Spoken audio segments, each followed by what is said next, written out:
The Sonic franchise's gameplay has always been varied across the board. Sega never really stuck the one set formula until the boost came around in Rush. Even then, it didn't feature in a mainline game until Unleashed. 2D gameplay was consistent across the classic era, with unique quirks added in each sequel like the spin dash and characters different in controls, but 3D Sonic has been through a hell of a lot more of a roller coaster. Now, I'm not saying 2D gameplay hasn't evolved since the classic era, because, well, it has. See the Rush games in Colors DS for that. However, 2D Sonic has pretty much done a U-turn straight back into classic style gameplay. I'd like to discuss some of the wildly different styles of 3D gameplay Sega has cursed the Blue Blur with, no matter how good or bad, and I'm sure you're aware, some of these games are like UTIs. Also, I'm only going to cover the main Sonic portion of each game, apart from Shadow the Hedgehog because he's the protagonist of the game, so it's different. No mech shooting, or Furfinity fan art segments, or other not Sonic gameplay sections are going to be discussed here. Additionally, there's also going to be a tier list based on rail grinding from each game because, well, it's funny. Fortunately, Sonic's transition into 3D was actually amazing given the future of the series. The retroactive opinion changing bullshit about Adventure some reviewers like to spout out is just plain false. Adventure 1 and 2 control fantastically. Both games showed us what two types of 3D Sonic could be, being more linear action levels seen in SA2, or more open-ended, mildly exploratory based levels in the original Adventure. The wild amount of utility the spin dash has in Adventure 1 allows for insane shortcuts to be found, encouraging replayability organically. It's also just really fun to spam and go fast with. Even though the homing attack was added out of necessity, it can produce some fun level design as long as it's not used as a sole component. It's also an extremely iconic part of Sonic's identity for a good reason. Adventure 2 made the Lightspeed dash available on a whim, allowing for rings to be used as gateways and to chain actions together, and added the somersault. It's used to clear some specific gaps and is pretty much a precursor to the slide seen in Unleashed and onwards. The ranking system also makes its debut in Adventure 2, and unlike some future games, Generations, you aren't handed an A rank for existent. You need to earn your score through dynamic actions often unique to each stage. In my opinion, the main highlight of the original Adventure game is how it still has remnants of the platforming-based classic games within it. In Adventure 2's case, the introduction of grind rails is the highlight. Rail grinding is by far at its best in this game, as it requires cognitive function to do. Rather than spamming the action button to speed up or holding boost, in SA2 you actually need a balance to gain speed. Future games treat rails as a cool set piece exclusively, but here it's a genuine addition on the gameplay while being cool as fuck. A tier. Next up on the list is Heroes. Honestly, this game's controls get overly hated on in pretty much any big review that I've seen, and they just aren't that bad. Admittedly, speed characters can feel a little bit jank sometimes, but most of the time the game plays well. With 3 characters at once came the team up mechanic as well as level ups. This was before Sonic Team got absolutely roasted for 06, so even for their first home console multi-platform game, they tried something really unique. For a one-time ordeal, it was a unique and cool way to spice up the gameplay, but I can't say I agree with this being the first mainline multi-platform game. It's still clearly a Sonic game, but this was many people's first exposure to the franchise in its respective era, and a more basic approach might have been better. Forgetting the circumstances of its release, Heroes gameplay is quite fun, and a far cry from other games people call the worst like 06 and the Boom games. Team Blast adds some very needed difference in how each team handles, as they're otherwise identical. Team Dark's effect is sick as hell, as for the duration of the meter, time is stopped. The other team's effects are more basic, but still noteworthy. However, he always hears the degradation of rail grinding begin. This is the first case of spam the action button, but some would argue Heroes having the different character classes handled differently on rails helps a small bit. It's unfortunate that Sega never doubled down on rail grinding by adding on some expansive mechanics onto it, but sadly no such iteration exists. B tier. Now this game actually controls like people say Heroes does in their review.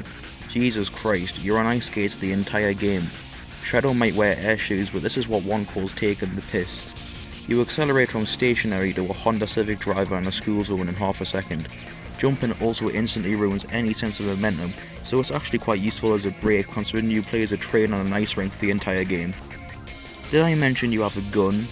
I don't know what Sega was cooking with this one, but yes, your primary form of combat other than your now nerfed homing attack are guns. He tried to cock an MP5, that's not how it works! Instead of your basic get to the end level structure, this game features objectives for each level, usually 3 but sometimes 2. It sounds cool until you realise it's like the same 5 different missions rotated around. Kill X amount of enemies, destroy this thing before it flies away, find X amount of MacGuffins. Extremely interesting idea, but the execution was quite lacking. My obligatory mention of rail grinding now. Yeah, it's not going to get there. Spam action button, go fast. I guess grinding without a speed cap is pretty cool. C tier.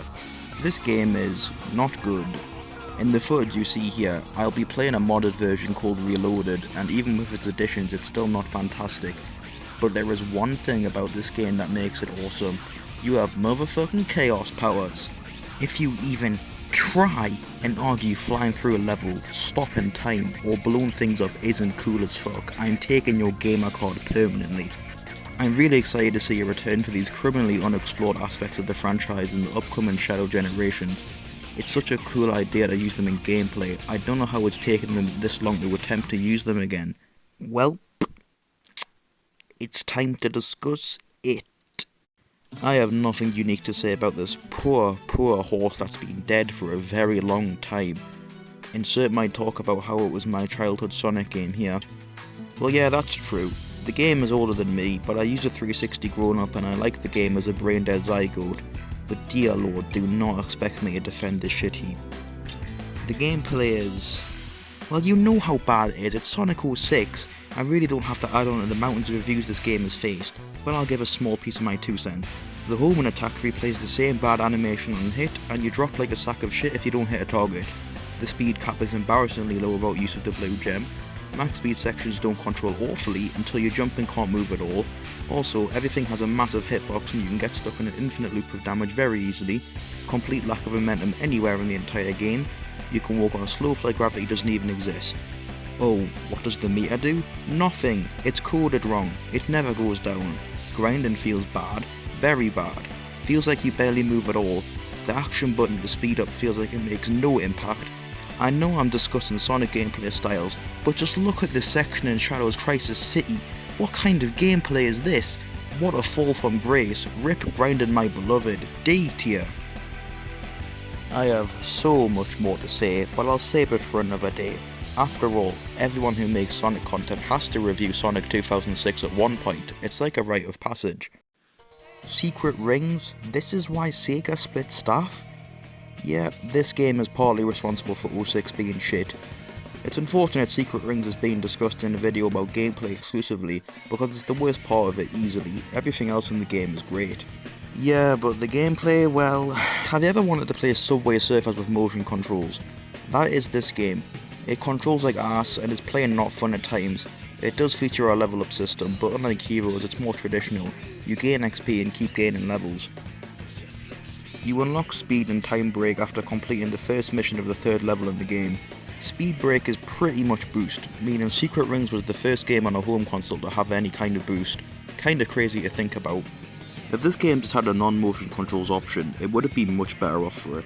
I get that it's a Wii game, so you have to smack something in there based around it for marketing, but look at a game like Mario Kart Wii. Beloved game with forced motion controls. The difference is, that game has schemes containing 0 motion controls, and people love that. Secret Rings would have benefited from something similar in my opinion. Emulating the game on Dolphin and changing all the motion binds to button inputs makes a great difference in the enjoyability of the game. I played the entire game this way and had quite a lot of fun with it. However, motion controls don't change the fact the game has a unique gameplay style. Sonic is a very fitting character for an auto runner, but as a home console game, well, Sega used to be brave, I'll give them that. Secret Rings has next to no replayability because of the linear as you can possibly get levels. It relies on visual spectacle and set pieces to keep you invested, not interesting gameplay. I will add that playing the game at max level is actually quite fun. It's enjoyable to just run through everything, and the additional upgrades you have help smooth out the gameplay through a higher max speed cap and acceleration. If the entire game was just this, the gameplay might be better, but having an OP Sonic from the start isn't exactly fantastic game design either. It's fun for the spectacle and power trip, and not because it's well designed. It's clear that the levels were not designed for a max level Sonic, particularly in platforming sections like in Evil Foundry. So yeah, the gameplay kinda sucks, but literally everything else is cool as hell. Unfortunately, this is a video game first and foremost, so that raises a fair few issues. Here is the obligatory mention of rails. They're sort of weird in this game. Your speed is set to a set level when touching one, and the swapping what rail you're on is really buggy. It's done by tilting in the direction you want to go in, rather than a button, rarely leading to unintentional switches. Still better than 06 rails though, C tier. Sonic Unleashed, you can thank this game for the boost being in every single fucking game now. This is the first genuine implementation of the boost, and it's probably the best the franchise has ever seen. You can't just hold the boost without repercussions. It constantly gives you obstacles where there's no issue with boosting, but you will still need to react appropriately, unlike future entries in the franchise. Forces. The Quick Step is a fantastic addition to Sonic's toolkit. It adds an extra layer of reaction to moments that might otherwise just be boost fests. Similar things can be said about the slide. Unleashed very rarely relies on some kind of set piece to give you the rush of action. The entire daytime levels are that rush, which is the massive strength of using the boost. The instant gratification of pressing the boost button has a double-edged sword though. No longer do you have to earn the speed like in the classic games, it's handed to you. People take issue with that, but in Unleashed case, the levels are designed around the boost always being an option, and there's plenty of cases where doing so is fatal.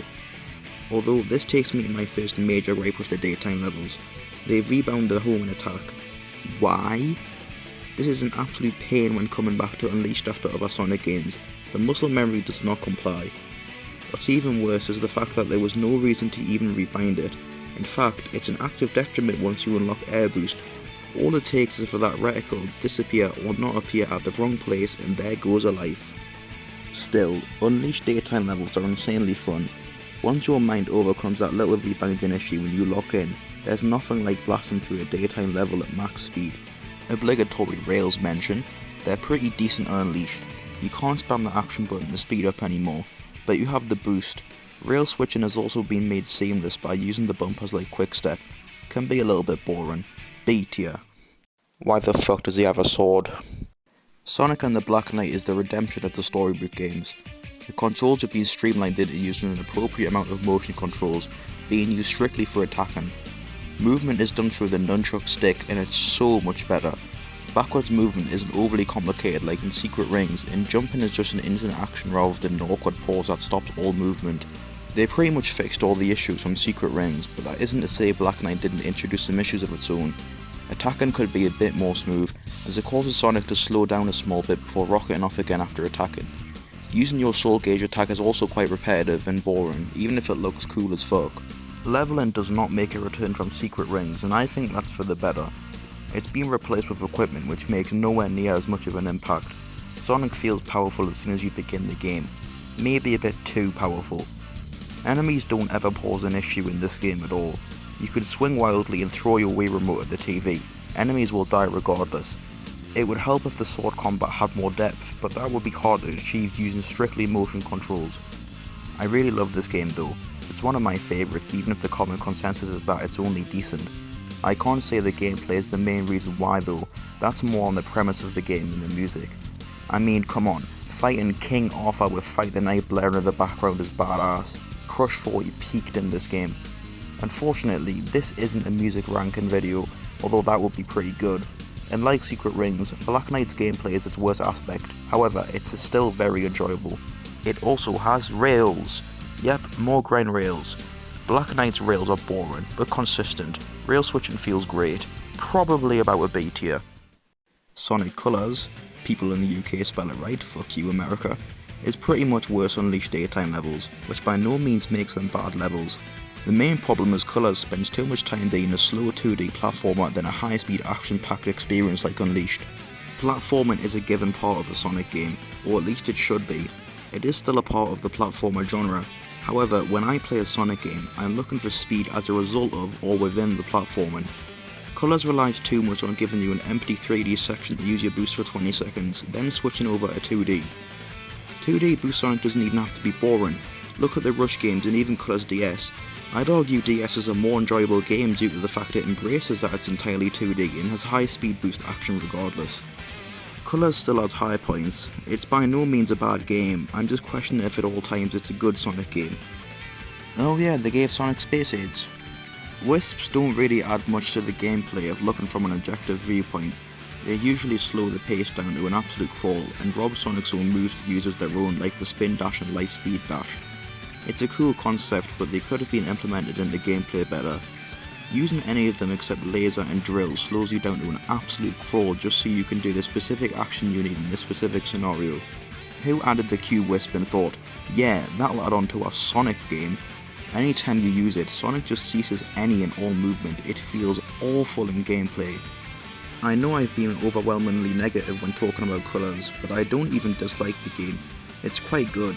There's just a lot more that could have been better, or more. Rails mention time. Practically identical to Unleashed in all forms. Don't have anything unique to say about them in this game. B tier. Discussion around 3D Sonic gets highly difficult to script from this point forward. Most Boost games play very similarly, and it's hard to think of unique things to say.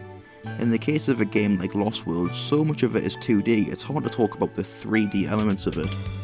I think it would be best for me to end the discussion here, but a part 2 is definitely a possibility given how many games I left out. Let me know in the comments if you want to see it or not, and I'll cook it up if you do. Thanks for watching, and goodbye. Always remember a wise man once said, "Brush your teeth, bitch."